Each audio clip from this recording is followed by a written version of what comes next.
Have you ever found yourself with a chunk of cash to invest and wondered, should I put it all in the market at once or spread it out over time?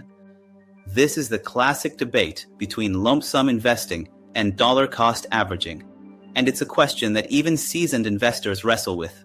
Today, we're going to dig deep into both approaches, how they work, the pros and cons of each, and what the data actually says about their long-term performance. This video is for educational purposes only and is not financial advice. I am not your financial advisor, and I don't know your unique goals, financial situation, or risk tolerance. What we'll cover today is meant to give you tools and perspectives, not tell you exactly what to do with your money. Before making any investment decisions, you should always do your own research, think through how much volatility you're comfortable with, and, if needed, speak with a licensed financial professional who can provide advice tailored to your specific circumstances. Remember, investing always involves risk, including the potential loss of your initial investment. Let's start by defining the two strategies. Lump sum investing is simple. You take the money you have, say $10,000, $50,000, or even more, and invest it all at once. It's a rip the Band-Aid off approach. On the other hand, dollar cost averaging, or DCA, is when you spread that same amount across a set period of time, such as investing $1,000 per month for 10 months. Both get your money into the market, but they take very different paths to get there. Here's the key difference. Lump sum investing maximizes your time in the market, while dollar cost averaging tries to minimize timing risk. Time in the market matters because the longer your money is invested, the more opportunity it has to grow and compound. But timing risk, the chance that you invest right before a big market drop, can be emotionally devastating and hard to recover from if it shakes your confidence.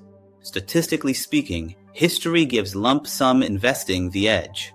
Vanguard looked at rolling historical periods across multiple decades and found that lump sum beat DCA about 2/3 of the time. This happens because, in the long run, markets tend to trend upward. If you invest all at once, your money has more days working for you. It's like planting a tree today instead of slowly planting seeds over the next year. You get shade sooner. But here's the thing. Statistics don't measure emotions. If you put all your money in the market today and it drops 20% next month, that's going to feel like a gut punch, even if mathematically it's the right move over the long term. This is where human behavior steps in. If a strategy causes you to panic and sell, it doesn't matter what the data says. You've locked in your losses and stepped off the compounding train. If you're finding this breakdown helpful, make sure to hit the like button and subscribe so you don't miss future videos on investing, personal finance, and building wealth. Now let's talk about why dollar cost averaging can be a lifesaver, especially in volatile markets. By investing smaller amounts over time, you automatically buy more shares when prices are low and fewer shares when prices are high. Over months or years, this can smooth out your average cost per share. This approach won't necessarily give you the highest possible return, but it can reduce the emotional stress of investing. DCA also fits naturally with how many people earn and save money, through a regular paycheck. If you're already setting aside a portion of your income each month, you're effectively dollar cost averaging into the market without even thinking about it.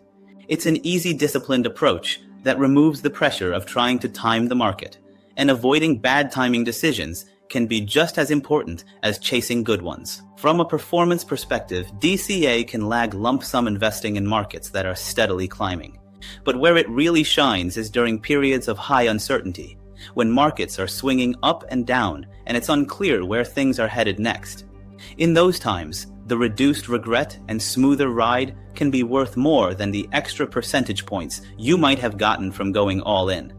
So, which strategy is better? The honest answer is, it depends on you. If you can handle market volatility without losing sleep, lump sum investing may give you the statistical edge. But if you know that seeing a sudden drop right after investing a big amount would cause you to panic, dollar cost averaging might be the safer path for your peace of mind. And in investing, staying in the game is half the battle. At the end of the day, Both approaches work if you stay consistent and avoid the temptation to constantly jump in and out of the market.